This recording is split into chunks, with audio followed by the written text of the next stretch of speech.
എൻ്റെ ഫസ്റ്റത്തെ ട്രിപ്പ് ഷിംലയാണ്. ബ്രിട്ടീഷുകാർ വിളിച്ചിരുന്നത് ഖാജിയാറിനെ മിനി സ്വിറ്റ്സർലാൻഡ് എന്നാണ് പറഞ്ഞിരുന്നത്.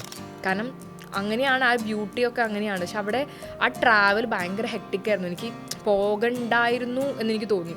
അവർക്ക് എന്തിനും എമർജൻസി ഒക്കെ വന്നു കഴിഞ്ഞാൽ ഈ പറഞ്ഞ മാതിരി ഫ്ലഡിൻ്റെ ഇഷ്യൂസൊക്കെ വന്ന് അവർക്ക് ഒന്നും ഫുഡാണെങ്കിലും ഒന്നും മെഡിക്കൽ എക്യുപ്മെൻറ്റ്സ് ആണെങ്കിൽ അവർക്ക് കിട്ടിയില്ല എന്നുണ്ടെങ്കിൽ അവരെത്തിക്കുന്നത് ബ്ലാക്ക് കാറ്റ്സാണ്. പക്ഷെ എൻ്റെ ഈ ഫസ്റ്റത്തെ ട്രാവൽ എന്ന് വെച്ചാൽ ഈ ഒരു ഹെക്ടിക് ട്രാവൽ കഴിഞ്ഞ് വന്നതിന് ശേഷം ഞാൻ എവിടേക്ക് പോകുമ്പോഴും എനിക്ക് ഒരു പ്രശ്നവുമില്ല. ഞാൻ അങ്ങനത്തെ ഒരു വഴി കൂടെ ട്രാവൽ ചെയ്തില്ലെങ്കിൽ എൻ്റെ ഫസ്റ്റത്തെ ഫ്ലൈറ്റ് ജേർണി വരെ എനിക്ക് ഭയങ്കര ഹെക്ടിക്കായിരുന്നു. ബൈക്ക് എടുത്ത് എടാ വരുന്നുണ്ടാ ചായ കുടിക്കാൻ പോവാ, എവിടേക്കാ, നമുക്ക് ഇവിടെ പോയിട്ട് പോവാം, മൂന്നാർ വരെ പോയി ചായ കുടിച്ച് വരുന്ന ടീംസ്. ട്രാവൽ ഇത് തന്നെയാണ്. ഓരോരുത്തർ അവരുടേതായിട്ടുള്ള ഒരു മൊമെൻ്റ് ഉണ്ട്. ചിലപ്പോൾ റിലീഫിന് വേണ്ടി ട്രാവൽ ചെയ്യുന്ന ഒരു ഇഷ്ടംപോലെ പേരുണ്ട്.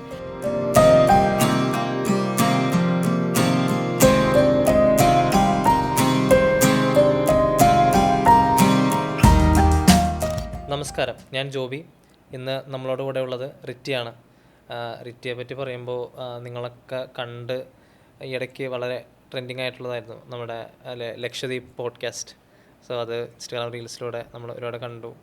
And how do you feel that? Did you expect? അല്ല, എക്സ്പെക്റ്റേഷൻ്റെ അല്ല. ആക്ച്വലി ലക്ഷദ്വീപിൽ കുറേ പേര് ആക്ച്വലി ഇത് പ്രതീക്ഷിക്കുന്നുണ്ട്. കാരണം നമ്മുടെ കേരളത്തിൽ ഒരുപാട് പേരിൽ ലക്ഷദ്വീപിൻ്റെ റീൽസും വ്ളോഗ്സും ഒക്കെ ചെയ്യുന്നതല്ലേ. അതുകൊണ്ട് ബെസ്റ്റ് എന്നുള്ള രീതിയിൽ എനിക്ക് അവരെ പറ്റി ഒന്നും പൊട്ടയോ അല്ലെങ്കിൽ ആ സ്ഥലത്തിനെ കുറിച്ച് ഒരു നെഗറ്റീവോ ഒന്നും പറയാനില്ല.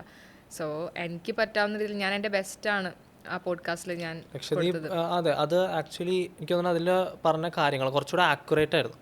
അതുകൊണ്ടായിരിക്കും അതിൻ്റെ അത്രത്തോളം ആളുകളിലേക്ക് എത്തിയത്. ഇപ്പോൾ ഇവിടെ നിന്ന് ഒരുപാട് വർഷങ്ങൾക്ക് മുന്നോട്ട് പോകുമ്പോൾ which is your first trip? എൻ്റെ ഫസ്റ്റ് ട്രിപ്പ് എന്ന് പറയുന്നത്, ഞാൻ ആക്ച്വലി പുറത്തായിരുന്നു വർക്ക് ചെയ്തിരുന്നത്, ദുബായിലായിരുന്നു വർക്ക് ചെയ്തിരുന്നത്. പക്ഷെ അവിടെ ജോലി ചെയ്യണ സമയത്തൊക്കെ എനിക്ക് ഈ ട്രിപ്സ് ഒന്നും അങ്ങനെ പോകാൻ പറ്റിയിട്ടില്ല.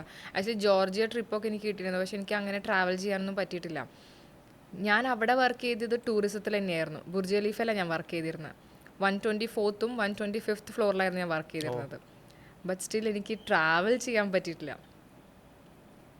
എൻ്റെ ഫസ്റ്റത്തെ ട്രാവല് എല്ലാവരും കാണാൻ ആഗ്രഹിക്കുന്ന സ്ഥലത്ത് ട്രാവൽ ചെയ്യാൻ ആഗ്രഹിക്കുന്ന സ്ഥലത്ത് തന്നെയാണ് വർക്ക് ചെയ്തിട്ട് ട്രാവൽ ചെയ്യാൻ പറ്റാതിരിക്കും. ട്രാവൽ ചെയ്യാൻ പറ്റാണ്ട് അത് ശരിയാ. കാരണം വെച്ചാൽ മിക്ക ടൂറിസ്റ്റുകളും ദുബായിൽ വരുമ്പോൾ ഫസ്റ്റ് വിസിറ്റ് ചെയ്യുന്നത് ബുർജ് ഖലീഫയാണ്. ഞാൻ അതിൻ്റെ അകത്ത് തന്നെയായിരുന്നു. പോരാത്തതിന് വളരെ വലിയൊരു നിലയിലുമാണ്.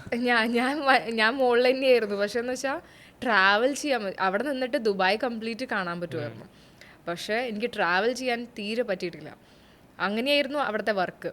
പക്ഷെ നാട്ടിൽ വന്ന് കൊറോണ കഴിഞ്ഞ പാടെയാണ് തുടങ്ങിയത്. ഞാൻ ട്രാവൽ ചെയ്തു തുടങ്ങിയതല്ല. ആക്ച്വലി കുറച്ച് റിട്ടയർഡായ കുറച്ച് മാഷുമാരും ടീച്ചർമാരും അവരൊക്കെ ഒരു ട്രിപ്പ് വെച്ചപ്പോൾ എന്നോട് ചോദിച്ചു കൂടെ വരുമോ, അവരെ ഒന്ന് ഹെൽപ്പ് ചെയ്യാനും. വീടിനടുത്തുള്ളതായിട്ട്? എൻ്റെ വീടിൻ്റെ അടുത്ത് തന്നെയാണ്. അപ്പോൾ അവർ എൻ്റെ അടുത്ത് ചോദിച്ചതെന്ന് വെച്ചാൽ നിങ്ങൾ ഒന്ന് കൂടെ വരുമോ. കാരണം എന്ന് വെച്ചാൽ എല്ലാവരും പ്രായമായവരാണ്. അപ്പോൾ ഞങ്ങളുടെ ഫോട്ടോ എടുക്കാനും അല്ലെങ്കിൽ ഞങ്ങളുടെ കൂടെ നടന്ന് വർത്താനം പറയാനും അങ്ങനെ ഒന്നും നമ്മുടെ കൂടെ ആരും ഉണ്ടാവില്ല. അവരുടെ മക്കളൊക്കെ പുറത്താവും. അപ്പോൾ അങ്ങനെയാണ് ആക്ച്വലി എന്നെ വിളിക്കുന്നത് ഇതിലേക്ക്.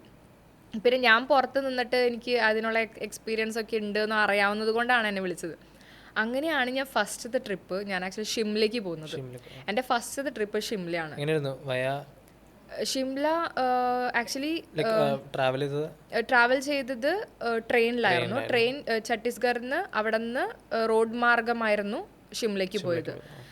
പക്ഷെ ഷിംല ട്രാവൽ എക്സ്പീരിയൻസ് ആക്ച്വലി എനിക്ക് ഭയങ്കര എന്താ പറയുക ഹെക്ടിക് ആയിരുന്നു.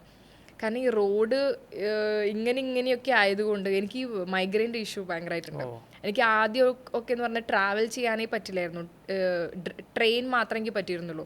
ബസ്സോ കാറോ എനിക്ക് പറ്റില്ലായിരുന്നു. രണ്ട് ഭാഗത്ത് തലോണ വെച്ച് വേണമായിരുന്നു എനിക്ക് ട്രാവൽ ചെയ്യണമെങ്കിൽ. ഈവൻ ഇപ്പം എൻ്റെ വീട്ടിൽ നിന്ന് എറണാകുളത്തേക്ക് വരുന്നതാണെങ്കിലും, തൃശ്ശൂർ എൻ്റെ വീട്, തൃശ്ശൂരിൽ നിന്ന് എറണാകുളത്തേക്ക് വരുമ്പോൾ ഒക്കെ ആദ്യമൊക്കെ ഞാൻ തലോണൊക്കെ വെച്ച് ഒക്കെയാണ് ഞാൻ ട്രാവൽ ചെയ്തിരുന്നത്. അങ്ങനെ ട്രാവൽ ചെയ്തിരുന്ന ഞാൻ റോഡ് മാർഗം പഞ്ചാബിൽ നിന്ന് റോഡ് മാർഗമായിരുന്നു ഷിംലയ്ക്ക് പോയിരുന്നത്. അത് വളരെ ഹെക്ടിക് ട്രാവലായിരുന്നു. എനിക്ക് തല കറങ്ങുന്നു, ഗുളിക കഴിച്ചിട്ടും എനിക്ക് എന്താ പറയുക പറ്റുന്നില്ല, ഏൽക്കുന്നില്ല ഒന്നും ശരീരത്ത്. അവിടെ നിന്ന് ഷിംലയിൽ നിന്ന് ഖാജിയാർ പോയി. ഖാജിയാർ എന്ന് പറയുന്നത് വളരെ ടോപ്പായിട്ടുള്ള സ്ഥലമാണ് ഖാജിയാർ. റോഡ് സ്ട്രെയിറ്റ് ആയിട്ടുള്ള റോഡ് എവിടെയും കാണത്തില്ല, ഇങ്ങനെയാണ് കാണത്തുള്ളൂ. ഇങ്ങനെ മൊത്തത്തിൽ നിങ്ങൾ അതിൻ്റെ മാപ്പൊക്കെ നോക്കിയാൽ കാണാൻ പറ്റും. ബ്രിട്ടീഷുകാർ വിളിച്ചിരുന്നത് ഖാജിയാറിനെ മിനി സ്വിറ്റ്സർലാൻഡ് എന്നാണ് പറഞ്ഞിരുന്നത്.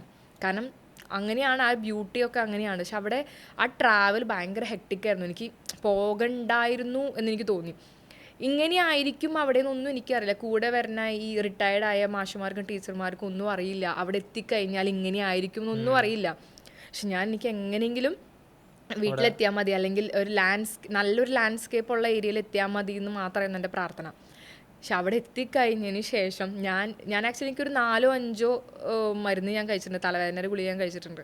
അവിടെ എത്തിക്കഴിഞ്ഞതിന് ശേഷം ഞാൻ എൻ്റെ തലവേദന ഒന്ന് മാറണേ എന്നായിരുന്നു. കാരണം തലവേദന ഉണ്ട്, പക്ഷെ ഞാൻ അറിയുന്നില്ല. വേദന ഇവിടെ തന്നെ ഇങ്ങനെ നിൽക്കുന്നുണ്ട്. പക്ഷെ ഈ സ്ഥലത്തിൻ്റെ ഭംഗിയും എല്ലാം കൊണ്ട്, കാരണം അവിടെ എഴുതി വെച്ചിട്ടുണ്ട് ബോർഡിൽ തന്നെ, വെൽക്കം ടു മിനി സ്വിറ്റ്സർലാൻഡ് എന്ന് പറഞ്ഞിട്ടായിരുന്നു ബോർഡ് തന്നെ ഉണ്ടായിരുന്നത്. പക്ഷെ എനിക്ക് ഇതിനെ പറ്റി ഒരു കഥയും അറിയില്ല. ഇത് ശേഷമാണ് മറ്റേ ബ്രിട്ടീഷുകാരുടെ കാര്യമൊക്കെ ഇത് അവിടെ എത്തിക്കഴിഞ്ഞതിന് ശേഷമാണ് ഞാൻ അവിടുത്തെ ഇതൊക്കെ അറിഞ്ഞത്. ആക്ച്വലി നമ്മുടെ കൂടെ വന്നവർക്കും ആർക്കും ഇതറിയില്ല. അവിടെ അത് ചെറിയൊരു സ്ഥലമാണ്, പക്ഷെ വളരെ ബ്യൂട്ടിഫുൾ ആയിട്ട് പ്ലേസ് ആണ്. താമസിക്കാനൊക്കെ എനിക്ക് തോന്നുന്നു 2-3 റിസോർട്ടൊക്കെ ഉള്ളൂ. അത് മുന്നേ ബുക്ക് ചെയ്താൽ മാത്രമേ കിട്ടത്തുള്ളൂ, അതൊക്കെ മേലൊന്നും ഇല്ല. അവർക്ക് എന്തിനും എമർജൻസി ഒക്കെ വന്നു കഴിഞ്ഞാൽ, ഈ പറഞ്ഞ മാതിരി ഫ്ലഡിൻ്റെ ഇഷ്യൂസൊക്കെ വന്ന് അവർക്ക് ഒന്നും ഫുഡാണെങ്കിലും ഒന്നും മെഡിക്കൽ എക്യുപ്മെൻറ്റ്സ് ആണെങ്കിൽ അവർക്ക് കിട്ടിയില്ല എന്നുണ്ടെങ്കിൽ അവരെത്തിക്കുന്നത് ബ്ലാക്ക് കാറ്റ്സാണ്. അപ്പം നമ്മൾ ചെന്ന സമയം എന്ന് പറയുന്നത് പ്രളയ സമയം.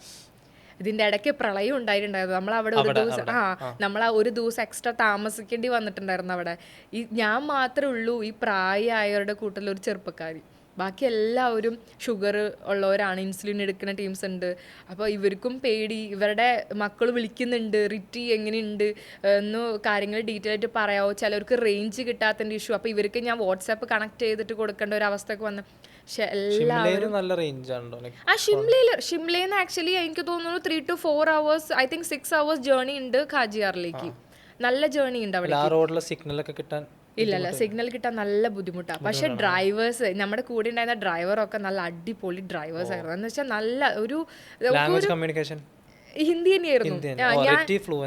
ഞാൻ ആക്ച്വലി ഹിന്ദി സംസാരിക്കുന്നത്, ഞാൻ ആക്ച്വലി ബ്രോട്ടപ്പ് ഇൻ ബോംബെ എന്ന് പറയാം. എൻ്റെ പഠനമൊക്കെ കുറച്ചൊക്കെ ബോംബെയിലായിരുന്നു.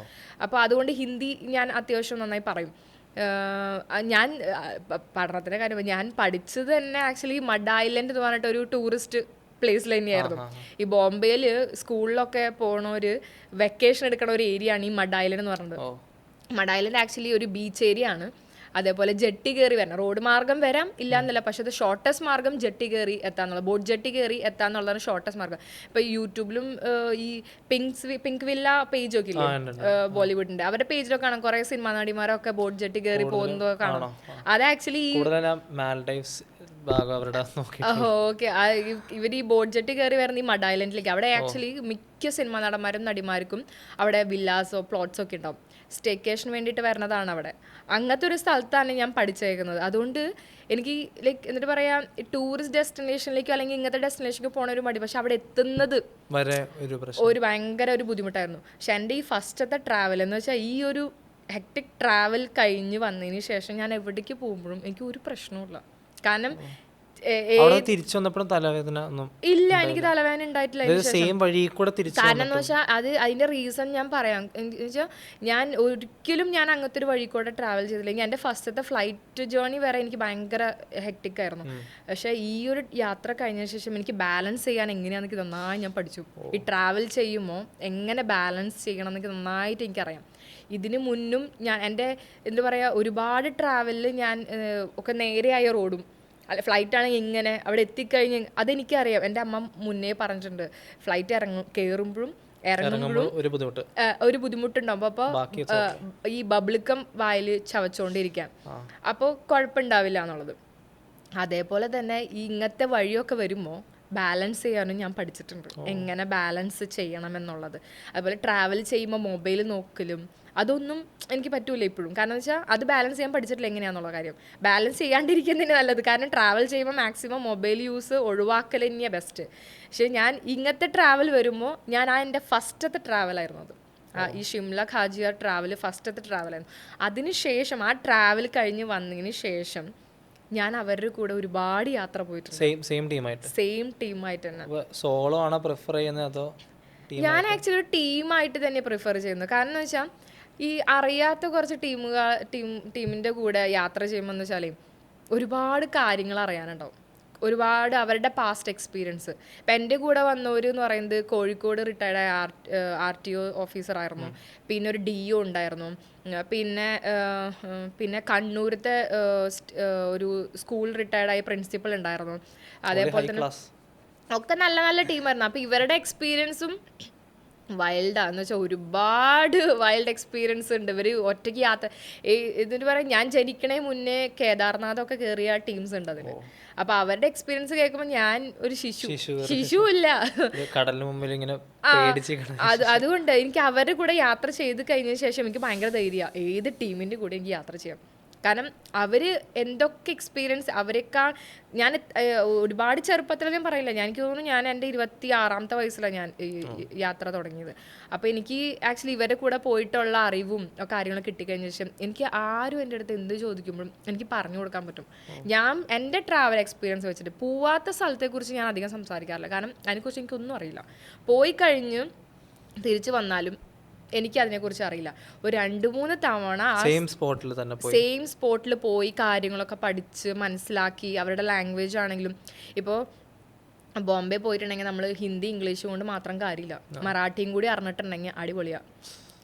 സത്യത്തിൽ ഇംഗ്ലീഷ് ഹിന്ദിയും കൂടി കൊണ്ട് കാര്യമില്ല. നോർത്ത് ഇന്ത്യയിലൊക്കെ പലപ്പോഴും അവരുടെ നേറ്റീവ് ലാംഗ്വേജ് ഹിന്ദിയിൽ നിന്ന് കുറച്ച് നോർത്ത് സിക്കിം തന്നെ എടുക്കാം. നോർത്ത് സിക്കിം ആണെങ്കിലും ഡാർജിലിംഗ് ആണെങ്കിലും അല്ലെങ്കിൽ നോർത്ത് സിക്കിം തന്നെ എടുക്കാം. അവിടെ ചെന്നിട്ടുണ്ടെങ്കിൽ നമ്മൾ ഹിന്ദി കൊണ്ട് ഹിന്ദി കൊണ്ട് മാത്രം പോരാ. ആക്ച്വലി നേപ്പാളിയാണ് അവർ കൂടുതൽ സംസാരിക്കുന്നത്. അപ്പോൾ നമ്മൾ ഹിന്ദി മാത്രം കൊണ്ട് ചെന്നിട്ട് കാര്യമില്ല. ഇംഗ്ലീഷിനെ കൊണ്ട് അവിടെ ചെന്നിട്ട് വലിയ ഉപയോഗമൊന്നുമില്ല. നേപ്പാൾ അറിഞ്ഞ് അപ്പോൾ ഒരു തവണ പോയി വന്നിട്ടുണ്ടെങ്കിൽ നമ്മൾ അയ്യോ നമ്മളുടെ ഇംഗ്ലീഷൊന്നും വലിയ വർക്കൗട്ട് അല്ല. അവിടെ ചെന്നിട്ട് നേപ്പാളി സംസാരിക്കുമ്പോണ്ടല്ലോ നല്ല കുറച്ച് ദിവസമൊക്കെ നിന്ന് പഠിക്കാവുന്ന കാര്യങ്ങളേ ഉള്ളൂ. പക്ഷെ സിമ്പിൾ ലാംഗ്വേജ് ആണ് ആക്ച്വലി. ഒരു തവണ നമ്മൾ ഒരു സ്ഥലത്ത് പോയി, ചിലവരുണ്ട് ഒരു സ്ഥലത്ത് പോയി വന്നു, ഞാൻ ഡാർജിലിംഗ് പോയി വന്നു, അടിപൊളിയാണ് സ്ഥലമൊക്കെ, സത്യത്തിൽ ഒന്നും അറിഞ്ഞിട്ടില്ല സ്ഥലത്തിനെ കുറിച്ച്. ഒരു കഥയും ഇല്ല. കുറച്ച് നാൾ നിന്ന് അവിടുത്തെ കാര്യങ്ങളൊക്കെ പഠിച്ച് ആൾക്കാരെ അവർക്ക് കുറേ ബുദ്ധിമുട്ടുകളുണ്ട്. ട്രാവൽ ഇൻഡസ്ട്രിയിൽ തന്നെ ഒരുപാട് ബുദ്ധിമുട്ടുകളുണ്ട്. ഇപ്പം ഞാൻ ഒരുപാട് യാത്ര ചെയ്തിട്ട് എനിക്ക് മനസ്സിലായൊരു കാര്യം എന്ന് വെച്ചാൽ ഡാർജിലിംഗ്, പണ്ടൊക്കെ ഡാർജിലിംഗ് വാവ് ക്വീൻ ഓഫ് ഹിൽസ് എന്നൊക്കെയാണ് ബ്രിട്ടീഷുകാർ പറഞ്ഞുകൊണ്ടിരുന്നത്. ഉള്ളതായിരിക്കും എന്നൊക്കെ വിചാരിച്ചിട്ട് ഞാൻ എൻ്റെ ഫസ്റ്റ് ട്രാവൽ അങ്ങോട്ട് നടത്തിയിട്ടുണ്ടായിരുന്നു. ദ വേഴ്സ്റ്റ് ഡ്രൈവേഴ്സാണ് ഡാർജിലിംഗിലുള്ളത്. വേഴ്സ്റ്റ് ഡ്രൈവേഴ്സ് ഭയങ്കരമായിട്ട് എന്ന് വെച്ചാൽ വേഴ്സ്റ്റ് ഡ്രൈവേഴ്സാണ് ഡാർജിലിംഗിലുള്ളത്. ആരും പറഞ്ഞാൽ കേൾക്കത്തില്ല. അപ്പോൾ ഇപ്പം ഏതും ടീം പോയാലും അവരങ്ങനെയാണ്. ഇപ്പം നമ്മളിവിടെ മലയാളികൾ എവിടെയെങ്കിലുമൊക്കെ തുപ്പിട്ട് എന്ന് പറയും. അവിടെ ചെന്നിട്ട് നോക്കാൻ പറ്റില്ല, അവിടെ ഇവിടെ ഒക്കെ തുപ്പിട്ട് നാശാക്കിയിട്ടുണ്ടാവും. അവർ മറ്റേ മുറുക്കാനൊക്കെ നന്നായിട്ട്. ഒന്നാമത് തണുപ്പ് ഏരിയ, നമ്മളുടെ ഈ കാലാവസ്ഥ എന്ന് പറയുന്നത് ചൂട് മാത്രമേ ഉള്ളൂ. വല്ലപ്പോഴും ഒരു മഴ പെയ്യും, ഒരു തണുപ്പ് അത്രേ ഉള്ളൂ. അതും ജൂണിന് മുമ്പേ. അപ്പോൾ അവിടെ എന്ന് പറയുന്നത് തണുപ്പാ കൂടുതൽ. അപ്പോൾ അവർക്ക് അത് ഇതാക്കാൻ വേണ്ടിയിട്ട് അവർ ചവയ്ക്കുന്നുണ്ട് മാക്സിമം അവർ കാര്യങ്ങളൊക്കെ. അപ്പം അതൊക്കെ ആ സ്ട്രീറ്റിലും കാര്യം. പിന്നെ സ്ഥലം വളരെ പരിമിതിയാണ് അവർക്ക്. ഹിൽസിൻ്റെ സൈഡിൽ ബിൽഡ് ചെയ്തിട്ട് അവരെ പ്രോപ്പർട്ടീസ് ബിൽഡ് ചെയ്തേക്കുന്നത് കാണാൻ ഭയങ്കര ഭംഗി ആക്ച്വലി കാണാൻ. പക്ഷെ അതിനനുസരിച്ചുള്ള നെഗറ്റീവും ആ സൈഡിലുണ്ട്. അട്രാക്ഷൻ എനിക്ക് പറഞ്ഞത് ഹിൽസ് തന്നെയാണ് അട്രാക്ട് ചെയ്തത്. പിന്നെ ഇല്ല, അവിടെ ആക്ച്വലി മൗണ്ടനിയറിംഗ് ക്ലബ് ഉണ്ട്. നിങ്ങൾക്ക് മൗണ്ടൻ കയറാൻ താല്പര്യമൊക്കെ ഉണ്ടെങ്കിൽ അവിടെ ഇൻസ്റ്റിറ്റ്യൂട്ട് ഉണ്ട്. അപ്പോൾ അതിന് വേണമെങ്കിൽ കയറി 6 മാസത്തെ കോഴ്സും കാര്യങ്ങളൊക്കെ എടുക്കാം. അവിടെ ചെന്ന് പഠിച്ചിട്ട് വേണം നമ്മൾ അതിന് കയറാൻ. യെസ്. കാരണം എന്ന് വെച്ചാൽ ഒരു അടിത്തറയില്ലാത്ത ടീമാണെന്നുണ്ടെങ്കിൽ അവിടെ ചെന്നിട്ട് ക്ലാസ്സും കാര്യങ്ങളൊക്കെ എടുത്ത് 6 മാസത്തെ ട്രെയിനിങ് ഒക്കെ കഴിഞ്ഞിട്ടുണ്ടെങ്കിൽ നല്ല അടിപൊളി. ഇല്ല, ഞാൻ ജോയിൻ ചെയ്തിട്ടില്ല ആക്ച്വലി. നമ്മളെപ്പോലെ തന്നെ ഈ പറഞ്ഞ മാതിരി ആഗ്രഹമുള്ള കുറേ വേറെ ടീം ഉണ്ടാവും. പക്ഷെ അവർക്ക് അവിടെ ചെല്ലുമ്പോൾ പഠിക്കണമെന്ന് ആഗ്രഹം ഉണ്ടെങ്കിലും ഫസ്റ്റ് വരണ്ട ജോലി. 2 ദിവസത്തെ ബ്രേക്ക് അല്ലേ ഉള്ളൂ, അല്ലെങ്കിൽ 3 ദിവസത്തെ ലീവല്ലേ ഉള്ളൂ, എങ്ങനെ ഇത് പഠിക്കും എന്നൊക്കെയുള്ള ഒരു ഇതുണ്ട്. എനിക്കും ജോലി ഉണ്ടായിരുന്നതാണ്. ഞാൻ ആക്ച്വലി ജോലി തന്നെയായിട്ട് ഇരുന്നുണ്ടെങ്കിൽ ഈ പറഞ്ഞ IT ഫീൽഡ് തന്നെയായിട്ട് ഇരുന്നിട്ടുണ്ടെന്നുണ്ടെങ്കിൽ ഈ എൻ്റെ ട്രിപ്പൊന്നും നടക്കില്ല. ട്രിപ്പ് നടക്കാണ്ടല്ല, ഞാൻ ഒരു തവണ ഒരു ട്രിപ്പ് പോയി അതിൻ്റെ ആ ഒരു ഫീൽ അറിഞ്ഞു കഴിഞ്ഞ ശേഷം തിരിച്ചു വരുമ്പോൾ പിന്നെ അടുത്ത ഒരു ട്രിപ്പ് എന്ന് ചെയ്യാം എന്ന അടുത്ത പ്ലാനിങ് വരും. തീരെ ട്രിപ്പ് പോവാണ്ട് അല്ലെങ്കിൽ ഒരു പുതിയ സ്ഥലം കാണാണ്ട് ഇരിക്കുന്ന ടീമാണ്, വീട്ടിൽ സീരിയൽ അല്ലെങ്കിൽ TV കണ്ടിരിക്കുന്ന ടീമാണെന്നുണ്ടെങ്കിൽ ഒരിക്കലും ആ ഒരു ചിന്ത വരില്ല. എനിക്ക് ഒരിക്കൽ പോലും ഒരു യാത്ര ചെയ്യണമെന്ന് എനിക്ക് തോന്നിയില്ല. ഞാൻ പറഞ്ഞില്ലേ, ഞാൻ ആക്ച്വലി ബുർജ് ഖലീഫയിൽ വർക്ക് ചെയ്തൊരു കക്ഷിയാണ്. എനിക്ക് ഒരിക്കൽ പോലും ഇന്ന സ്ഥലത്ത് പോവാം അല്ലെങ്കിൽ ഇന്ന കൺട്രിയിൽ പോകാമെന്ന് എനിക്ക് ഇതുവരെ തോന്നിയിട്ടില്ല. എനിക്ക് അവസരം ഉണ്ടായിട്ടും ഓരോ സ്ഥലങ്ങളും പുതുമകളും ലാംഗ്വേജ് കൾച്ചർ, ആക്ച്വലി എനിക്ക് ഈ കൾച്ചറിനോട് ഭയങ്കര ഒരു ഭയങ്കര അട്രാക്ഷൻ എനിക്ക്. ഞാൻ ആക്ച്വലി വളർന്നതൊക്കെ എൻ്റെ കൂടെ ഉണ്ടായിരുന്ന ടീംസ് എന്ന് പറയുന്നത് ഡിഫറെൻറ്റ് കൾച്ചറിൽ നിന്ന് വന്ന കുട്ടികളായിരുന്നു. നേപ്പാളി ഉണ്ടായിരുന്നു, അപ്പോൾ പല പല കൾച്ചറിൽ നിന്ന് വന്ന കുട്ടികളായിരുന്നു. അപ്പോൾ എനിക്ക് ഏകദേശം കൾച്ചറിനെ കുറിച്ചൊക്കെ നല്ല അത്യാവശ്യം ധാരണ ചെറുപ്പത്തിലേ തൊട്ടുണ്ടായിരുന്നു. പക്ഷെ ഞാൻ ആ സ്ഥലത്ത് ആദ്യമായിട്ട് പോകുമ്പോൾ അപ്പോൾ എൻ്റെ മനസ്സിലുണ്ടാകുന്നത് ഇങ്ങനെയാണല്ലേ എന്ന്. ഞാൻ ആക്ച്വലി ക്രിസ്ത്യനാണ്, പക്ഷേ ഞാൻ എല്ലാ റിലീജിയൻ ഫെസ്റ്റിവൽ ആഘോഷിച്ചു ഇരുന്ന കുട്ടിയാണ്. അതേപോലെ തന്നെ കൾച്ചർ വൈസിലാണെങ്കിലും എല്ലാ കൾച്ചറും ഞാൻ, പക്ഷെ ആ നാട്ടിൽ പോയിട്ട് ആ കൾച്ചർ നേരിട്ട് ആസ്വദിച്ച് എൻജോയ് ചെയ്യാന്ന് പറഞ്ഞാൽ അത് വേറൊരു സംഭവം തന്നെയാണ്. അപ്പം അതെനിക്ക് ഭയങ്കരമായിട്ട്, അതെനിക്ക് ആക്ച്വലി സിക്കിമിൽ പോയപ്പോഴും അതുപോലെ ഡാർജിലിംഗ് പോയപ്പോഴൊക്കെ എനിക്ക് ഭയങ്കര ഇതായിരുന്നു. വാരണാസി പോയപ്പോഴും ഭയങ്കര ഒരു ഇതായിരുന്നു. ഏത് കൾച്ചറാണ് കൂടുതൽ ഒരു അട്രാക്ഷൻ തോന്നിയത് ഒബ്വിയസ്ലി എന്താ പറയുക, ഞാനത് പറയുന്നത് ശരിയാണെന്ന് അറിയില്ല. എനിവേസ് ഒരു പേഴ്സണൽ ഇതുണ്ടാവില്ലേ, നമ്മളെ ഒരാളും അങ്ങനെ വലിക്കുന്നില്ല ഇതാണ് ബെസ്റ്റ് എന്ന് പറയുന്നത്. പക്ഷെ നമ്മൾ നേരിട്ട് കാണുന്ന കുറച്ച് ഇതുണ്ടാവില്ലേ, ഒരു പോസിറ്റീവ് വൈബ് കിട്ടുന്ന ഒരു ഇതുണ്ടാവില്ലേ. എനിക്ക് ആക്ച്വലി കണ്ണൂർ തെറ ഇല്ലേ, കണ്ണൂർ തെറ, അത് ആക്ച്വലി എനിക്ക് ഭയങ്കര പോസിറ്റീവായിട്ട് എനിക്ക് എന്നെ വലിച്ചിട്ടുണ്ട്. അത് ഏത് രീതിയിലാണെന്നൊന്നും ചോദിക്കരുത്, കാരണം ഇഷ്ടംപോലെ തെറകളുണ്ട്. അതിൽ നിന്ന് എനിക്ക് ഒരാൾ എന്നെക്കാളും എൻ്റെ അപ്പൻ്റെ സ്ഥാനത്തുള്ള ഒരാൾ എനിക്ക് പറഞ്ഞു തന്ന കുറച്ച് കാര്യങ്ങളുണ്ട്. അതൊക്കെ വെച്ച് ഞാൻ കേട്ടിട്ട് എനിക്ക് അതൊരു ഭയങ്കര പോസിറ്റീവായിട്ട് തോന്നി. ആരും എന്നെ വലിച്ചിട്ടില്ല, പക്ഷെ ആ ഒരു തെറ മൊത്തം കണ്ട് കഴിയുന്നവരെ, പുലർച്ചയ്ക്കുള്ള തെറയാവുന്നത് കണ്ട് കഴിയുന്നവരെ എനിക്കത് ഭയങ്കര ഫീലിംഗ് ആയിരുന്നത്. അപ്പോൾ അത് ഓരോരുത്തർക്ക് ഉള്ള ഒരു സംഭവമാണ്. അതെ, എനിക്ക് തോന്നുന്നില്ല എറണാകുളത്തും തൃശ്ശൂരൊക്കെ ഉള്ളവർ കൂടുതൽ പേരും തെറ കണ്ടിട്ട്. നമ്മുടെ ഭാഗത്തൊക്കെ ഉള്ളത് ഉത്സവങ്ങളാണ്, ഷഷ്ടി ഉത്സവങ്ങളും കാര്യങ്ങളൊക്കെയാണ് ഉള്ളത്. അതുപോലെ പിണ്ടിപ്പെരുന്നാൾ, അങ്ങനത്തെ സംഭവങ്ങളൊക്കെയാണ് ഉള്ളത്. ഇപ്പോൾ ലൈക്ക് എനിക്ക് തോന്നുന്നു ഇപ്പോൾ വിമൺ ട്രാവലേഴ്സിന് ഒരു റെവല്യൂഷൻ ഉണ്ടെന്നാണ് പറയാം. കൂടുതൽ വിമൺ സോളോ ട്രിപ്സിലേക്ക് പോകുന്നു. സോ അതിൻ്റെ ഒരു ആസ്പെക്ട് എന്താ പറയാനുള്ളത്? അല്ല, ഇപ്പോൾ കാണുമ്പോൾ സോഷ്യൽ മീഡിയയിലൊക്കെ കൂടുതലായിട്ട് വ്ളോഗ് ചെയ്യുന്ന ലൈക്ക് ഒരു വിമൺ ട്രാവലേഴ്സ് കൂടുതലായിട്ട് വരുന്നുണ്ട് അല്ലേ? നേരത്തെയും ഉണ്ട്, എന്നാൽ ഇപ്പോൾ കുറച്ചുകൂടെ കൂടുതലായിട്ട് ഒരുപാട് പേര് ഇപ്പോൾ ബൈക്കും അതേപോലെ തന്നെ കാറൊക്കെ എടുത്തിട്ട് ട്രിപ്പിന് പോകുന്നുണ്ട്. അത് ഡിപ്പെൻഡ് ചെയ്യും. ചിലർക്ക് നല്ല ഐഡിയ ഉണ്ടാവും, ഈ വ്ളോഗേഴ്സിൻ്റെ വീഡിയോസൊക്കെ ഉണ്ട്. അതേപോലെ തന്നെ പ്രോപ്പർട്ടി ഏതെടുക്കണം, എവിടെ സ്റ്റേ ചെയ്യണം സേഫായിട്ട്, എവിടെയൊക്കെ കറങ്ങാൻ പോകണം എന്നൊക്കെ ഒരു നോർമൽ ഒരു ഐറ്റിനറി അവരുടെ ഔട്ട്ലൈനിലുണ്ടാവും, എന്തായാലും മനസ്സിൽ എന്തായാലും ഉണ്ടാവും. ഇതൊക്കെ വെച്ച് ട്രാവൽ ചെയ്യണവരുണ്ട്. ഒരു ഐഡിയയും ഇല്ലാണ്ട് ട്രാവൽ ചെയ്യണവർ വളരെ കുറവായിരിക്കും. അത് മെൻസ് ആയിരിക്കും എന്ന് ഞാൻ പറയത്തുള്ളൂ. ഒരു ഐഡിയ ഇല്ലാണ്ട് ജസ്റ്റ് ബൈക്ക് എടുത്ത് പോവുക. ഇപ്പോൾ പറയില്ല, നമ്മുടെ പറയുന്നതല്ല, കുറേ പേരുണ്ട് നമ്മുടെ കാക്കനാട് ഇൻഫോ പാർക്കിൽ ഞാൻ വർക്ക് ചെയ്ത് കൊടുത്ത്. ആക്ച്വലി കുറേ പേരുണ്ട് ബൈക്ക് എടുത്ത്, എടാ വരുന്നുണ്ടാ ചായ കുടിക്കാൻ പോവാ, എവിടേക്കാ, നമ്മൾ ഇവിടെ പോയിട്ട് പോവാം, മൂന്നാർ വരെ പോയി ചായ കുടിച്ച് വരുന്ന ടീംസ് ഉണ്ട്. അതുപോലെ കുമ്പളങ്ങി ഭാഗത്തൊക്കെ ചായ കുടിച്ച് വരുന്നവരുണ്ട്. ഉച്ചയ്ക്ക് ഭക്ഷണത്തിന് വേണ്ടിയിട്ട് നെട്ടൂർ പോണ ടീംസ് ഉണ്ട്. അപ്പോൾ ഇത് ആക്ച്വലി എല്ലാവരും പറയുന്ന സംഭവം പോലെ എനിക്ക് ഫീൽ ചെയ്യുന്നത് ഒരു വൈബാണത്. എല്ലാവർക്കും ഒരു വൈബാണ് വേണ്ടത്. ചായ കുടിക്കാനാണെങ്കിലും ഒരു വൈബ്, ചുമ്മാ ചായ കുടിക്കാൻ എനിക്ക് തോന്നുന്നു ഇപ്പോൾ ഏറ്റവും കൂടുതൽ ലക്കി ആയിട്ടുള്ള പീപ്പിൾ ഇപ്പോൾ കോഴിക്കോട് ആൾക്കാരായിരിക്കും അല്ലേ? കാര്യം അവിടുത്തെ മിഠായി തെരുവ്, അതിൽ പെട്ടെന്ന് ഞാൻ അവിടെ പോയപ്പോൾ നമ്മൾ മിഠായി തെരുവ് നിൽക്കുന്നു, അവിടെ ചെല്ലുന്നു, എന്താ മിഠായി ഉണ്ട് അങ്ങനെ പറഞ്ഞു ചെന്ന് എക്സ്പ്ലോർ ചെയ്തപ്പോഴാണ് അവിടുത്തെ ആൾക്കാർ എന്ത് ലക്കിയാണ്. പെട്ടെന്ന് 4 മണിക്ക് വരുമ്പോൾ എൻ്റെ അടുത്ത് പറഞ്ഞാണെങ്കിൽ എൻ്റെ അടുത്തൊരു ബജിക്കടയുണ്ട്, അല്ലെങ്കിൽ വല്ല പരിപാടി പോയി വരിക, അവരുടെ ആൾക്കാർ നോക്കുമ്പോഴത്തേക്കും ആ സ്ട്രീറ്റും എക്സ്പോഷറും കാര്യം വന്നിട്ടുണ്ടെങ്കിൽ അവിടെ നിന്ന് 2 ഹൽവ മേടിച്ച് തിരിച്ച് വന്നപ്പോഴാണ് നമ്മൾ അവിടെ നിന്ന് നമ്മളെ കൊളുത്തി വലിക്കുന്ന ആ ഒരു അനുഭൂതിയിലേക്ക് വരുന്നത്. സോ അപ്പോൾ ഇറ്റ്സ് വർത്ത്. അതുകൊണ്ടാണ് അവർ വീണ്ടും ഇപ്പോൾ നെട്ടൂർ പോയിട്ട് ഊണ് കഴിക്കുന്ന ചോറ് ലഞ്ച് കഴിക്കുന്ന ആൾക്കാരുണ്ടെങ്കിൽ സോ അങ്ങനെ വൈബാണ് നോക്കുന്നത്, കായൽ കണ്ട് ചിലപ്പോൾ കറക്റ്റ് മൂഡായിരിക്കും. ബിക്കോസ് നമ്മൾ എന്ത് ലൊക്കേഷനിൽ പോകുന്നതായിരിക്കില്ല പലപ്പോഴും. ഞാനൊരു ലൊക്കേഷനിൽ പോകുന്നു, ലൊക്കേഷനിൽ പോയാൽ അവിടെ നിന്ന് എന്തെങ്കിലും കിട്ടും, that's fine. What if I go to a wrong location with great mood. ചിലപ്പോൾ അത് എന്ത് പാതാളം ആയാലും നമ്മൾ അത്രത്തോളം എൻജോയ് ചെയ്യും. ഇപ്പോൾ ഒരു പാരഡൈസ് ആയാലും ചിലപ്പോൾ നല്ല മൂഡല്ലെങ്കിൽ ഒരു വൈബ് ഇല്ലെങ്കിൽ, ചിലപ്പോൾ നമ്മുടെ കമ്പാനിയൻ ഇല്ലെങ്കിൽ, ഐ മീൻ ഈ ഫ്രണ്ട്സായിട്ട് വൈബ് ചെയ്യുന്ന ആൾക്കാരില്ലെങ്കിൽ, ചിലപ്പോൾ നമ്മുടെ ആ ഒരു ഫുൾ അല്ലേ മൂഡോ എന്ന് പറഞ്ഞില്ല, മറ്റൊരാൾ ചോദിക്കുമ്പോൾ നമ്മൾ അതിനെ തെറ്റിദ്ധരിച്ചായിരിക്കും ചിത്രീകരിക്കുക. How's that place, I don't recommend it. അപ്പോൾ അവിടെ പോകണ്ടെന്നവർ ചിന്തിക്കും. പക്ഷേ ആ പ്ലേസിൻ്റെ കുഴപ്പമായിരിക്കില്ല, ചിലപ്പോൾ നമ്മളന്ന് പോയ മാനസികാവസ്ഥയുടെ കുഴപ്പം. We are the culprits actually. സത്യത്തിൽ ട്രാവൽ ഇത് തന്നെയാണ്. ഓരോരുത്തർ അവരുടേതായിട്ടുള്ള ഒരു മൊമെൻ്റ് ഉണ്ട്. ചിലപ്പോൾ റിലീഫിന് വേണ്ടി ട്രാവൽ ചെയ്യണ ഒരു ഇഷ്ടംപോലെ പേരുണ്ട്.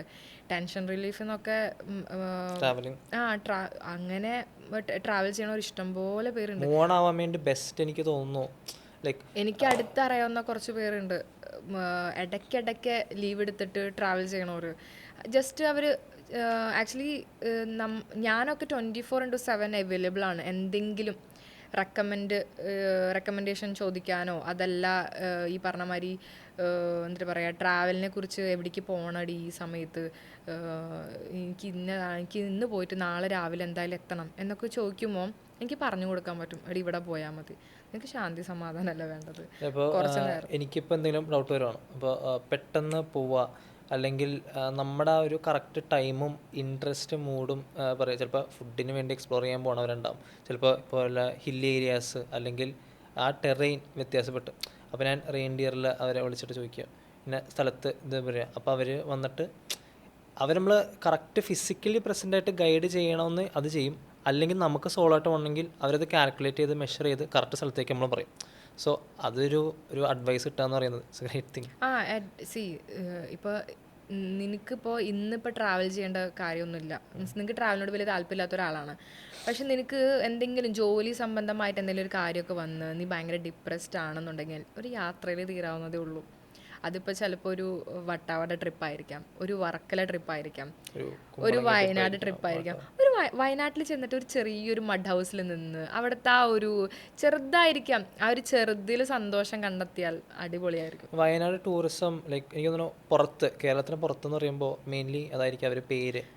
വയനാട് ആക്ച്വലി നമ്മുടെ ഈ പ്രശ്നം കഴിഞ്ഞതിന് ശേഷം കുറച്ച് ഡൗൺ ആയിട്ട്. പക്ഷെ എന്താണെന്ന് വെച്ചാൽ വയനാട്ടിൽ ഒരുപാട് ചെറിയ ചെറിയ വില്ലേജുകളുണ്ട്. പോയി ഹോം സ്റ്റേ രീതിയിൽ താമസിച്ച് റേഞ്ചൊന്നും കിട്ടിയിരിക്കില്ല. ചില സ്ഥലത്തൊക്കെ റേഞ്ചൊക്കെ നന്നായിട്ടുണ്ട്. പക്ഷെ അവിടെ പോയി താമസിച്ച് അവിടുത്തെ വൈബൊക്കെ ഈ പറഞ്ഞ പോലെ എല്ലാവർക്കും വൈബാണ് വേണ്ടത്. ഞാൻ പോയിട്ടില്ലെങ്കിൽ എൻ്റെ ഒരു ഞങ്ങളുടെ കോളേജിൽ പഠിപ്പിച്ച സാറുണ്ട്, ആദർശ് സാർ. പുള്ളി അവിടെ പോയിട്ട് പറഞ്ഞ എക്സ്പീരിയൻസസ് ഒക്കെ ഇറ്റ്സ് റിയലി നൈസ്. കാര്യം അവർ നമ്മളവരുടെ ഫാമിലി മെമ്പേഴ്സ് ആക്കുക, അത്രത്തോളം ഹോംലി ആയിട്ട്, നോട്ട് ഫോർ ദെയർ ഗെയിൻ. അവർ നമ്മളെ ചെല്ലുക, നമ്മളെ എന്ത് വേണം തരിക, അത്രത്തോളം നമ്മുടെ അക്കോമഡേഷൻ, ഫുഡ് കാര്യങ്ങൾ, അല്ല ഇറ്റ്സ് റിയലി പ്ലസൻറ്റ്. ഇത് പറഞ്ഞപ്പോൾ എനിക്കൊരു കാര്യം ഓർമ്മ വന്നത്. ആക്ച്വലി ലക്ഷദ്വീപിൽ ഒരു ഫാമിലി എൻ്റെ കെയർ ഓഫിൽ പോയതായിരുന്നു.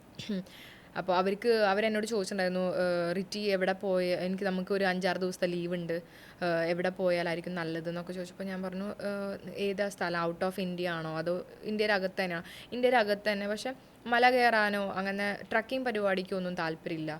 ഞാൻ ആദ്യം സജസ്റ്റ് ചെയ്ത് ആക്ച്വലി വർക്കലയും ഗോവയൊക്കെ ആയിരുന്നു. കാരണം ഇവർ ഫാമിലിയാണ്, അപ്പോൾ 3 കുട്ടികളൊക്കെ ഉണ്ട്. അപ്പോൾ സജസ്റ്റ് ചെയ്യുമ്പോൾ അവർക്ക് വലിയ താല്പര്യമൊന്നുമില്ല. അപ്പോൾ അവർ പറഞ്ഞു വേറെ സ്ഥലം എന്ന്. അപ്പോൾ ഞാൻ പറഞ്ഞു എന്നാൽ ലക്ഷദ്വീപിൽ പോയിക്കോ, അതാകുമ്പോൾ ഇന്ത്യയുടെ അണ്ടറിലുമാണ്, ഈ പറഞ്ഞ പോലെ ആധാർ കാർഡ് എടുത്തിട്ട് പോയാലും മതിയല്ലോ. അപ്പോൾ ചെയ്യേണ്ട കാര്യങ്ങളൊക്കെ എന്താണെന്നൊക്കെ ഞാൻ പറഞ്ഞു കൊടുക്കുകയും ചെയ്തു. അപ്പോൾ അവർ പറഞ്ഞു, അയ്യോ നമ്മളിപ്പോൾ ദുബായിലാണ്, അതുകൊണ്ട് നാട്ടിലെത്തിയിട്ടില്ല. അപ്പോൾ അതെനിക്ക് മനസ്സിലായിരുന്നില്ല, ഇവർ ദുബായിലാണെന്നുള്ള കാര്യം എനിക്ക് അറിയില്ലായിരുന്നു. അങ്ങനെ അപ്പോൾ PCC നമുക്ക് ചെയ്തു കൊടുക്കാമെന്ന് പറഞ്ഞു. അങ്ങനെ PCC നമ്മൾ ഇവിടെ നിന്ന് തന്നെ ചെയ്തു കൊടുത്തു. ഇവിടുന്ന് ചെയ്തു കൊടുത്ത് എല്ലാം ആയി, ടിക്കറ്റൊക്കെ എടുത്ത് അവരവിടെ എത്തിക്കഴിഞ്ഞു. അവരവിടെ എത്തിക്കഴിഞ്ഞ ശേഷം അവർ താമസിച്ചത് ഹോം സ്റ്റേയിലാണ്. അപ്പോൾ ഹോം സ്റ്റേയിൽ താമസിച്ചപ്പോൾ തൊട്ടപ്പുറത്തെ വീട്ടുകാരെന്ന് പറയുന്നത് ഈ പറഞ്ഞ മാതിരി നല്ല ഫ്രണ്ട്ലി.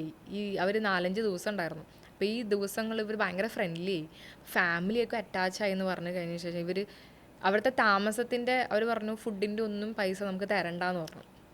അവരത്രയും അറ്റാച്ച്ഡായി അവർ ഫാമിലിയായിട്ട്. പക്ഷെ വൺസ് അവിടെ നിന്ന് എക്സിറ്റ് അടിച്ചു കഴിഞ്ഞതിന് ശേഷം ഒരു കോണ്ടാക്റ്റില്ല, ഫോൺ വിളിച്ചിട്ട് എടുക്കുന്നില്ല, ഒരു കോണ്ടാക്റ്റില്ല. അപ്പോൾ ഇവരെന്നെ വിളിച്ചു, ലൈക്ക് റിറ്റി അവരെ വിളിച്ചിട്ട് കിട്ടുന്നില്ല, അവരവിടെ സേഫായിട്ട് എത്തിയോ എന്താണെന്ന് അറിയണം, അവർ ദുബായിക്ക് പോകുമെന്ന് പറഞ്ഞിട്ടുണ്ടായിരുന്നു, ഇവിടുത്തെ മക്കൾ അന്വേഷിച്ചു അവരെ എന്ന് പറഞ്ഞിട്ട്. അപ്പം ഞാൻ ഇവരെ കോണ്ടാക്ട് ചെയ്തപ്പോൾ ഇവർ പറഞ്ഞ കാര്യം എന്ന് വെച്ചാൽ, കാര്യം കഴിഞ്ഞില്ലേ, ഇനിയിപ്പോൾ എന്തിനാ അവരെ കോണ്ടാക്ട് ചെയ്യണേ. പക്ഷെ ഒരു താങ്ക്സ് ഗിവിംഗ് പ്രതീക്ഷിക്കാതെ ഉള്ളൊരു അങ്ങനെ ഒരു എനിക്ക് ആക്ച്വലി ഞാൻ എവിടെ പോയാലും ഞാനിപ്പോൾ ഞാൻ എന്നല്ല മിക്ക ടീംസും എവിടെ പോയാലും അത്യാവശ്യം നല്ല ഫ്രണ്ട്ലി ഒക്കെ ആയി. പക്ഷെ നമ്മൾ ശരിയാണ്, നമ്മുടെ ജോലി, നമ്മുടേതായിട്ടുള്ള കാര്യങ്ങൾ, ഫാമിലിയൊക്കെ ആയിട്ട് നമ്മൾ തിരക്കില്ല. പക്ഷേ അവരത്രയും ഒരു ക്ലോസ് ആയിട്ട് പെട്ടെന്ന് അങ്ങ് ഒരു ഡിപ്പാർട്ട്മെൻ്റ് രീതിയിലൊന്ന് ചെയ്യാന്ന് പറഞ്ഞാൽ ഭയങ്കര വിഷമം പറ്റുന്ന സംഭവമാണ്. അപ്പോൾ അതുകൊണ്ട് അവർ നമ്മുടെ അടുത്ത് പറഞ്ഞു, ഞാൻ പറഞ്ഞു അവരും തിരക്കിലാണ്, ജോലിക്ക് കയറുന്നതിൻ്റെ ഒരു തിരക്കിലൊക്കെയാണ്, അതുകൊണ്ടാന്ന് പറഞ്ഞ് ഞാനത് ഒരു വിധം ഇതാക്കിയിട്ട് വിട്ട് കളഞ്ഞു. പക്ഷെ ഒരിക്കൽ പോലും അങ്ങനെ ചെയ്യരുത്. ഞാനിപ്പോൾ വയനാടിൻ്റെ കാര്യം പറഞ്ഞപ്പോൾ ഞാൻ ഓർത്ത്, വയനാട്ടിലും ഇതേപോലെ ഒരുപാട് ഫാമിലീസ് ഉണ്ട്, പെട്ടെന്ന് അറ്റാച്ച്ഡ് ആവും, നല്ല ആൾക്കാരൊക്കെ കണ്ട് സംസാരിച്ച് അവരൊന്നും പ്രതീക്ഷിക്കുന്നില്ല, റിട്ടേൺ എന്ത് പ്രതീക്ഷിക്കുന്ന ഒന്നും പ്രതീക്ഷിക്കുന്നില്ല. പക്ഷെ ഒന്നും പ്രതീക്ഷിക്കാണ്ടാണ് അവർ ഇത്രയും ക്ലോസ് ആവുന്നത്. അങ്ങനെയുള്ളവരെ പെട്ടെന്ന് വിഷമിക്കുക എന്ന് പറയുമ്പോഴേ അത് വല്ലാത്തൊരു വിഷമമായിരിക്കും. എന്ന് വെച്ചാൽ എനിക്കൊക്കെ ഇത് കേൾക്കുമ്പോൾ തന്നെ എനിക്ക് ഒന്നാമത് കുറച്ച് സെൻറ്റിമെൻറ്റ്സ് കൂടുതലാണ്. അത് ചെറുപ്പത്തിലേ ഉണ്ടെന്ന് തോന്നുന്നു. എനിക്ക് ഈ സെൻറ്റിമെൻറ്റ്സ് ഭയങ്കര കൂടുതൽ, പെട്ടെന്ന് കരയും. പക്ഷെ ചിലവരും അങ്ങനെയാണ്. ചിലവർക്ക് കരച്ചിലൊന്നും ഒരു ഇതുമല്ല, പെട്ടെന്ന് അങ്ങ് ഇട്ടിട്ട് പോകണമെന്ന് വെച്ചാൽ അപ്പം അങ്ങ് മുറിക്കും. പക്ഷെ അങ്ങനെ ഈ ഫാമിലിനെ പെട്ടെന്ന് മുറിച്ചങ്ങ് ഇതാക്കുന്ന പറഞ്ഞാൽ അത് ഭയങ്കര വിഷമം കിട്ടും. യാത്ര ചെയ്യുമ്പോൾ ലൊക്കേഷൻസ് മാത്രമല്ല, ചിലപ്പോൾ ബന്ധങ്ങളായിരിക്കാം നമ്മളവിടെ വീണ്ടും. അതാ ഞാൻ പറയുന്നത്, ഈ നമ്മളിപ്പോൾ ഗ്രൂപ്പ് ട്രിപ്പൊക്കെ പോകില്ലേ, ഞാൻ ആക്ച്വലി ഗ്രൂപ്പ് ട്രിപ്പൊക്കെ പോകുമ്പോൾ ഗൈഡായിട്ട് പോകുമ്പോൾ ഞാനിപ്പോൾ എനിക്ക് പേര് പറയാൻ പറ്റില്ല, ഒരുപാട് ഇത് കാണും എന്തായാലും അവർ. കാരണം കഴിഞ്ഞ പോഡ്കാസ്റ്റിൻ്റെ വീഡിയോസൊക്കെ അവർ ലക്ഷദ്വീപിൻ്റെ ഒക്കെ കണ്ടിട്ടുണ്ടായിരുന്നു. അതുകൊണ്ട് ഭയങ്കര ക്ലോസായി. ഇടയ്ക്ക് എനിക്ക് മെസ്സേജ് അയക്കും, ഇങ്ങനെ ഉണ്ണി അന്വേഷിച്ചു, മോള് അന്വേഷണം പറഞ്ഞു, എന്നിട്ട് അവർ വീഡിയോ ഒക്കെ എനിക്ക് അയച്ചു തരും. അപ്പം ഞാൻ ആക്ച്വലി അവരോട് ഒരുപാട് മിസ് ചെയ്യുന്നുണ്ട്. കാരണം വെച്ചാൽ അത്രയും ദിവസമൊക്കെ അവരുടെ കൂടെ സ്പെൻഡ് ചെയ്തതല്ലേ. ആക്ച്വലി ഭയങ്കര സ്ട്രേഞ്ചേഴ്സായിട്ട് അവർ വരുന്നത്. കാരണം നമുക്ക് ഒട്ടും അറിയില്ല, അവരെ പേര് മാത്രം അറിയാം, പക്ഷെ വേറെ ഡീറ്റെയിൽസും. പക്ഷെ വന്നു കഴിഞ്ഞ് അവർ ഓരോ അനുഭവം, ഈ ഗ്രൂപ്പൊക്കെ പോകുമ്പോൾ ലാസ്റ്റ് ദിവസങ്ങൾ അനുഭവങ്ങൾ പറയുന്നതൊക്കെ ഉള്ള ദിവസങ്ങളുണ്ട്, സമയം. അപ്പോൾ അത് ജസ്റ്റ് വൺ എക്സ്പീരിയൻസ് ആണ് കേട്ടോ. അപ്പോൾ അങ്ങനെ പറയുമ്പോൾ അവരുടെ ആ മൊമെൻറ്റ്സ് ഒക്കെ ശരിക്കും മനസ്സിലങ്ങിരിക്കും. ഒരിക്കലും മറക്കാൻ പറ്റില്ല. ഞാൻ ഒരിക്കലും മറക്കില്ല, അവർ തീരെ മറക്കില്ല. കാരണം അവർക്ക് ഇഷ്ടം പോലെ ആ ഒരു ട്രാവലിൽ ഒരുപാട് എക്സ്പീരിയൻസ് കിട്ടിയിട്ടുണ്ടാവും അവർക്ക്. ഇതേപോലെ തന്നെയാണ് നമ്മൾ സ്ട്രേഞ്ചേഴ്സിനും കൂടെ ട്രാവൽ ചെയ്യുമ്പോൾ അവർ പുതിയ പുതിയ സ്റ്റോറീസാണ് നമ്മൾ കേൾക്കുന്നത്. അപ്പോൾ ഇതൊന്നും മെമ്മറീസിന് പോലും. അപ്പോൾ പെട്ടെന്ന് പറച്ചങ്ങ് ഇതാവെന്ന് പറയാം. ബിസിയാണ് എല്ലാവരും ബിസിയാണ്. നമ്മൾ ആ ഒരു ബിസിനെസ് മാറ്റി നിർത്തിയാണ് ഒരു ഗ്രൂപ്പ് ട്രിപ്പ് തന്നെ പോകുന്നത്. പക്ഷെ അതിൽ നിന്നൊരു സ്റ്റോറീസും കാര്യങ്ങളൊക്കെ കേട്ട് നമ്മൾക്ക് പുതിയ അറിവുകളും കിട്ടും. നമ്മൾ ഫാമിലീസായിട്ട് അറ്റാച്ച്ഡ് ആവും.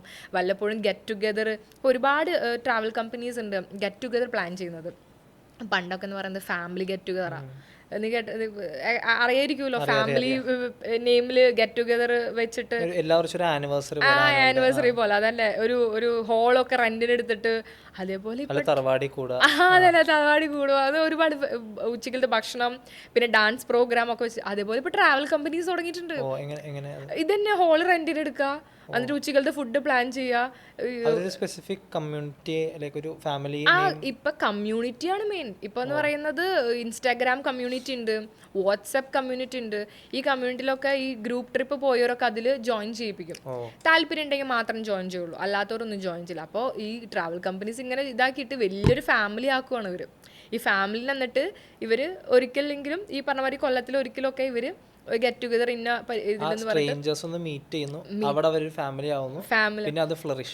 അപ്പൊ ഗ്രൂപ്പ് ട്രിപ്പ് പോയവരല്ലേ, ഗ്രൂപ്പ് ട്രിപ്പ് പോയവർ വീണ്ടും കണ്ടുമുട്ടുമ്പോൾ എങ്ങനെ ഉണ്ടാവും?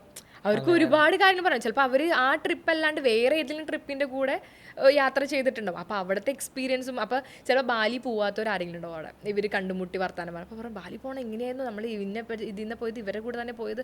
അപ്പോൾ അതിൽ നിന്ന് അങ്ങനെ കണക്ഷൻ ഒരു ചെയിൻ പോലെയാണ് അത് വരുന്നത്. നമ്മൾ ഒരുപാട് സാധനങ്ങൾ മേടിക്കുക, അപ്പോൾ ഒരുപാട് ധനം നമുക്കതിന് ആവശ്യം വരും. യാത്രകൾ ചെയ്യുമ്പോൾ മാത്രമാണ് നമ്മൾ ധനം ഇങ്ങോട്ട് ഉണ്ടാക്കുന്നത്. അങ്ങനെ ഒരു വലിയ ധനികയായ വ്യക്തിയാണ് ഇന്ന് നമ്മളോട് സംസാരിച്ചത് Ritty. So thank you Ritty, it was nice talking with you. Thank you.